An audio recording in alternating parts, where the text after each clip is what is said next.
De retour dans Punchline sur CNews et sur Europe 1, on continue à décrypter la conférence de presse, les annonces de Sébastien Lecornu et de ses ministres. Des aides, on le rappelle, toujours ciblées, j'allais dire trop ciblées. Voilà, c'est un lapsus révélateur, mais avec un Premier ministre qui veut donner des perspectives. Dans un instant, nous serons avec Amélie Rebière. Bonjour et merci d'être avec nous. Vous êtes la représentante européenne de la coordination rurale. On verra avec vous précisément les nouvelles aides pour les agriculteurs. Est-ce qu'elles sont suffisantes? Vous nous donnerez votre avis, mais on rejoint tout de suite Pierre Chasseret, délégué général de l'association 40 millions d'automobilistes. Bonjour Pierre et merci d'être avec nous. Juste Bonjour. avant la pause, on se disait avec mes invités que certains corps de métier forcément seraient déçus de ces annonces et j'imagine que les automobilistes en général, selon vous, le sont aussi. Non, mais c'est même pas ça. C'est la France qui est même pas déçue, qui est asphyxiée aujourd'hui, avec des tarifs qui aujourd'hui plombent l'économie nationale. On voit les résultats d'un mois de mai 2026 qui va être historique. À force de ne pas vouloir baisser la fiscalité sur les carburants, on est en train de plomber l'économie nationale. Je ne sais pas combien de temps le Premier ministre va rester sur cette ligne qui est complètement stupide de ne pas vouloir abaisser une fiscalité alors que l'on sait très bien en Europe que quand on fait le prorata salaire par rapport au prix des carburants et par rapport aux taxes, la France est la championne toute catégorie. On est en train, pardonnez-moi l'expression, de foutre en l'air l'économie nationale en asphyxiant les Français. Tout cela parce qu'on a un Premier ministre qui a choisi de rester droit dans ses bottes et d'avoir tort jusqu'à la dernière seconde. Abaisser la fiscalité sur les carburants, ce n'est pas perdre de l'argent, c'est faire vivre l'économie nationale, au contraire, en créant de la croissance, en créant de la consommation. Tant qu'on va continuer, tête baissée, comme ça, à répéter les mêmes sempiternels messages stupides du « la France n'a pas les moyens de baisser les taxes », on perdra de l'argent. Ne pas baisser les taxes, c'est mettre un frein à l'économie, mettre un frein à la consommation. Je rappelle qu'un point de PIB, c'est ce qu'on a perdu, un point de PIB pour l'instant. C'est 30 milliards d'euros par an. Voilà ce que coûte l'inaction du gouvernement aujourd'hui sur la baisse de la fiscalité des carburants qui n'arrive toujours pas. De toute façon, le Premier ministre Pierre Chasseret, vous l'avez sans doute entendu, a, dès son propos liminaire, expliqué qu'il n'y aurait pas de toute façon de baisse, de baisse de la fiscalité, notamment sur le carburant. On voit néanmoins qu'un certain nombre de professions aujourd'hui vont être éligibles à des aides. On pense aux aides à domicile, ce qui n'était pas le cas avant. Est-ce que vous dites quand même il y a un petit mieux ou vraiment pour vous ce ne sont que des mesurettes? Non, c'est hors sujet. C'est hors sujet. Quand je vois qu'en fait, on va faire une offre pour les professions libérales avec 15 000 voitures électriques et qu'on annonce ça en grande pompe sur toutes les chaînes de télévision, mais qu'est-ce que c'est 15 000 voitures dans un parc de plus de 40 millions de voitures? C'est rien. C'est même pas une miette, c'est même pas une goutte d'eau, c'est rien. C'est se foutre de la tronche des Français. Voilà ce que c'est. Et aujourd'hui, c'est un bras d'honneur qui est adressé à tous les Français qui vivent en dehors des centres-villes et qui se retrouvent démunis, asphyxiés. Asphyxiés. C'est ça qui se passe aujourd'hui. On a des Français qui ne peuvent plus supporter les prix des carburants. C'est devenu un non-sujet pour le gouvernement parce qu'on a l'impression que ça y est, ça va vivoter comme ça et tout s'effondre. L'économie s'effondre, les déplacements s'effondrent. 30% de chute de la mobilité sur le mois de mai. 30% de chute. Mais il faut réagir. Normalement, quand on a une chute de 30%, quand vous êtes un étudiant et que vous avez une baisse de 30% de vos résultats, vous réagissez, vous vous mettez au boulot. Eh bien, les nôtres, nos gouvernants ne se mettent pas à la tâche. Ils continuent, coûte que coûte, à penser que eux seuls ont raison. Et pourtant, les mêmes sempiternels messages répétés sur toutes les chaînes de télévision et de radio que j'entends, la France n'a pas les moyens de baisser les taxes, nous conduit aujourd'hui à la chute de notre économie. Il faut regarder l'histoire économique, regarder la courbe d'Arthur Laffer, comprendre ce qu'est l'économie véritable. L'économie, ce n'est pas d'asphyxier les Français à coups de taxes. La véritable économie, c'est de créer de la croissance par la consommation, c'est de créer de la richesse. Je suis atterré de voir le niveau d'un gouvernement qui a à peine le niveau d'un élève de CM2 en matière d'économie. Alors, je vous laisse évidemment ces propos pour vous, Pierre Chasseret. Je voudrais qu'on revienne, vous en avez parlé justement sur la dimension de l'électrification, puisque Sébastien Lecornu, on a de nouveau parlé, la ministre de la Santé aussi, qui parle de ce leasing social pour des voitures électriques. Certains estiment que c'est un peu déconnecté, que pour les Français qui n'arrivent pas à faire le plein, leur demander d'investir dans une voiture électrique pour des personnes qui n'ont déjà pas ou peu de moyens, effectivement, ça ne semble pas forcément être la solution de court terme la plus adaptée.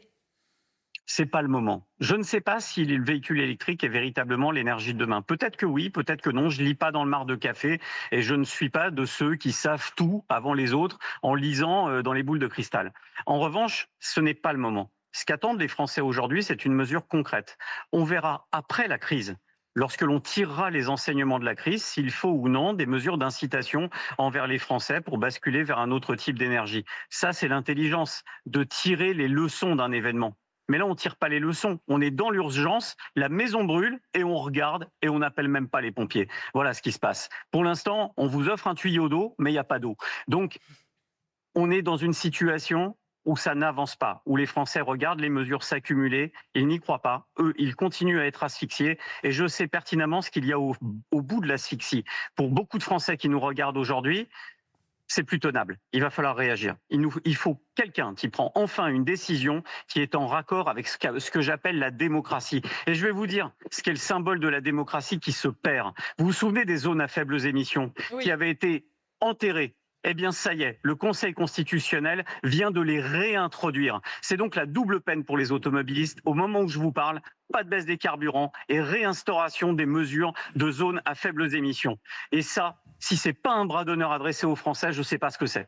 Merci beaucoup en tout cas Pierre Chasseret d'avoir été avec nous. Je rappelle que vous êtes délégué général de l'association 40 millions d'automobilistes. On se demandait tout à l'heure si Sébastien Lecornu allait convaincre. En tout cas, visiblement, il n'a pas convaincu Pierre Chasseret. On va parler maintenant des agriculteurs puisque justement, il y a eu un certain nombre d'annonces de renouvellement d'aides. On écoute Maud Bréjon, c'est la ministre de l'Énergie qui a fait les annonces puisque Annie Genevard est elle-même retenue à l'Assemblée. On écoute la ministre de l'Énergie. J'en viens ensuite aux agriculteurs. La situation, on le sait, est tout aussi sensible. Et la ministre de l'Agriculture est évidemment en lien direct et étroit avec l'ensemble de cette profession. Le carburant, donc le GNR, est indispensable pour les tracteurs, les moissonneuses, l'irrigation, le transport, les récoltes. Et à cela s'ajoute, on en parlera tout à l'heure, l'augmentation du prix des engrais et de l'alimentation animale. Là encore, on reste dans cette même logique. Le soutien de 15 centimes par litre de GNR pour les agriculteurs sera pérennisé pour les 3 prochains mois. On va le faire avec vous, Amélie Rebière, puisque je rappelle que vous êtes la représentante européenne de la coordination rurale. Donc, 2 annonces, entre guillemets, vous concernant. Cette prolongation d'aide, donc jusqu'à fin août, avec 15 centimes d'aide par litre de GNR. Et puis sur les engrais, avec la volonté, disait Roland Lescure, de reconstituer les stocks et des aides qui viendraient de l'Union européenne. Voilà en gros votre package. Quelle est votre réaction à ces aides ? Alors moi je pense que c'est du saupoudrage qui sont clairement en campagne pour les présidentielles, ça on l'a bien compris. En ce moment on parle de la loi d'urgence agricole qui va rien apporter non plus. Je suis éleveuse en Corrèze pour l'instant, au fond de mon étable, moi j'ai pas vu de différence. Donc les 15 centimes par litre de GNR, effectivement ça va aider, mais c'est pas depuis hier qu'on est en crise agricole. Nous, ça fait déjà plusieurs années qu'on dit qu'on n'a pas de trésorerie, qu'on n'y arrive pas, qu'on travaille à perte. Donc, je vois que certains Français, certains secteurs se rendent compte de ce que c'est maintenant de presque travailler à perte. Donc, bienvenue au club, puisque c'est notre cas depuis très longtemps. Donc, je pense que on est à l'aube pas d'une famine, mais on risque d'avoir faim. Parce qu'on a beaucoup d'agriculteurs qui sont en train de se demander s'ils vont mettre en culture, s'ils vont récolter, vu le coût de l'énergie, du carburant et de tout ce qui va avec. On parlait des engrais tout à l'heure. Donc, c'est bien de faire des traités de libre-échange, c'est bien d'échanger avec toute la planète, mais on se rend compte que si on n'a pas les moyens de faire les échanges et si on n'a plus de carburant pour ramener la marchandise, on va crever de faim. On va crever de faim. Alors les bobos mangeurs de graines de l'autre bout de la planète vont crever de faim avant nous, ça c'est sûr, parce que nous éleveurs, on mangera peut-être après tout le monde. Mais il faut bien se mettre dans l'idée que peut-être il va falloir se poser la question quelles sont nos priorités en fait. Bien sûr. Est-ce que la priorité, c'est de manger ? Est-ce qu'on veut garder aussi une certaine souveraineté alimentaire ? Beaucoup en parlent, mais on voit bien qu'on ne lutte pas vraiment pour cette souveraineté. Voilà, donc moi, je suis assez surprise en fait par Monsieur Lecornu, qui a été quand même ministre des Armées, qui dit on n'a pas fini de subir. Moi, je ne sais pas, il n'a pas compris en fait qu'en temps de guerre, si on n'a pas à manger, si on n'a pas un minimum de souveraineté alimentaire, on est foutu quoi. Et on a abandonné les paysans. En France, ça fait des années qu'on abandonne les paysans, ça fait des années qu'on alerte sur le problème d'abandonner la souveraineté alimentaire. Et bien voilà, on est au pied du mur. On est au pied du mur. Qu'est-ce qu'on va faire ? La loi d'urgence agricole ne va rien changer. On a des crises sanitaires, on ne peut pas les résoudre, on court après les crises. On a des augmentations de charges, on court après les augmentations de charges. On aurait des exploitations à taille humaine qui pourraient être transmises. On aurait autant d'agriculteurs qui renouvellent après les départs en retraite.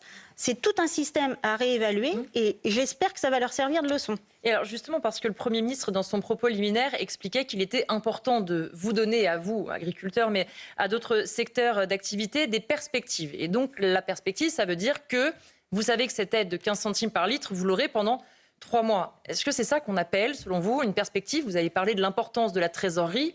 Vous projetez à 3 mois, est-ce que c'est vraiment une perspective ? Non, c'est aucune perspective. On est en train de parler de la politique agricole commune qui va être renouvelée là, en 2027. La politique agricole commune, qui est quand même une grosse part de la trésorerie des agriculteurs en France, malgré tout, et c'est bien dommage, mais il faut faire avec. On est en train de la noyer dans une enveloppe globale de la cohésion territoriale, on veut pas sauver les agriculteurs, en fait. On veut pas aider l'agriculture, on veut pas de souveraineté alimentaire, moi je pense, parce que ça fait plusieurs premiers ministres que moi je suis, ça fait plusieurs gouvernements qu'on suit, ils sont tous incompétents, plus les uns que les autres. C'est insupportable, c'est insupportable. Moi j'ai l'impression de revenir début 2024 où on était dans la rue, à dire on suit les crises, on n'anticipe rien, on saupoudre, on nous file 100 balles par-ci, 100 balles par-là. Mais c'est pas ça la vision d'avenir. C'est pas ça la vision d'avenir. Qu'est-ce qu'on va devenir si on n'a plus rien à manger ?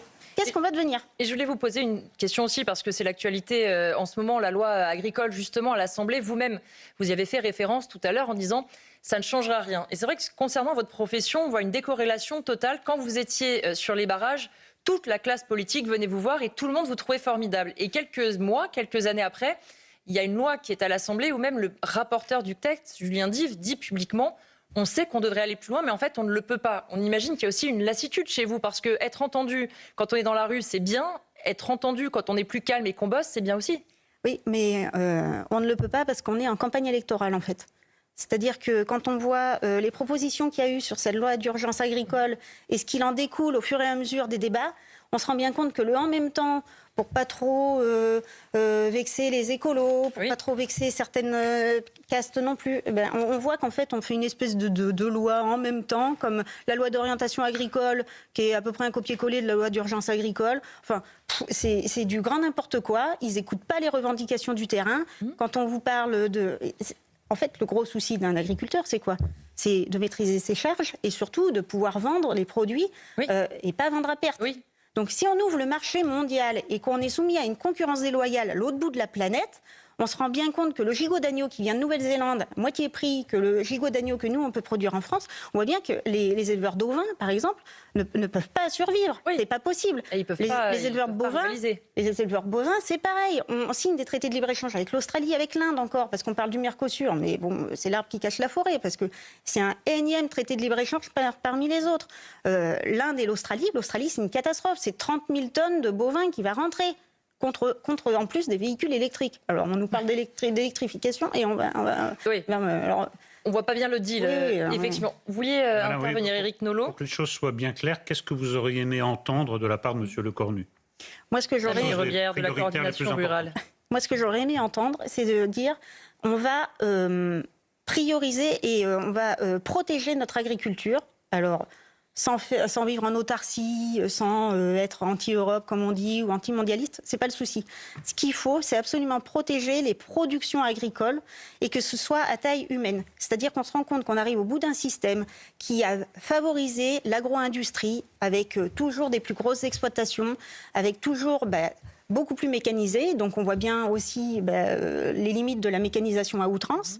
Au lieu d'avoir des structures à taille humaine, avec des troupeaux à taille humaine qui puissent vivre en autonomie, en autosuffisance alimentaire, déjà, on est moins dépendant de tous les intrants. Et alors, ça a corrélé aussi avec la production d'engrais, avec tout un tas d'industries qu'on a perdues également. Mais si on se cantonne à l'agriculture, il faut revaloriser, redonner du pouvoir à l'agriculture. Et pour ça, il faut du protectionnisme. Merci beaucoup Amélie Rebière. Je rappelle que vous êtes représentante européenne de la coordination rurale. On va écouter un autre avis d'un professionnel. Nous sommes avec Christophe Di Constanzo. Vous êtes vice-président de l'Organisation des transporteurs routiers européens. Vous êtes avec Jean-Luc Thomas. Vous avez donc suivi un certain nombre d'annonces du gouvernement. Que pensez-vous de ces annonces? Est-ce qu'elles sont suffisantes et est-ce qu'elles sont bien ciblées selon vous? Oui, bonsoir. Le premier constat que l'on peut faire, c'est qu'il y a un prolongement des aides qui a été donc annoncé tout à l'heure. De ce point de vue-là, les choses nous paraissent tout à fait intéressantes et vont dans le sens de ce que nous avions demandé depuis le mois d'avril. Le sujet maintenant pour nous, il est simple. On avait parlé d'aides qui devaient être immédiates, rapides.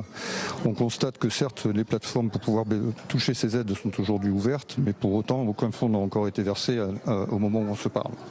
Donc ça, c'est un premier point. Le deuxième point, il concerne la complexité du système et les conditions d'éligibilité à ces aides, puisqu'en fait, au travers du premier décret qui est sorti, pour nos entreprises du monde du transport, on se rend compte que 80% des entreprises ne vont pas pouvoir bénéficier d'aides pour des conditions techniques diverses qui font que finalement un grand nombre d'entreprises sont écartées du système ou très limitées dans l'obtention de ces aides.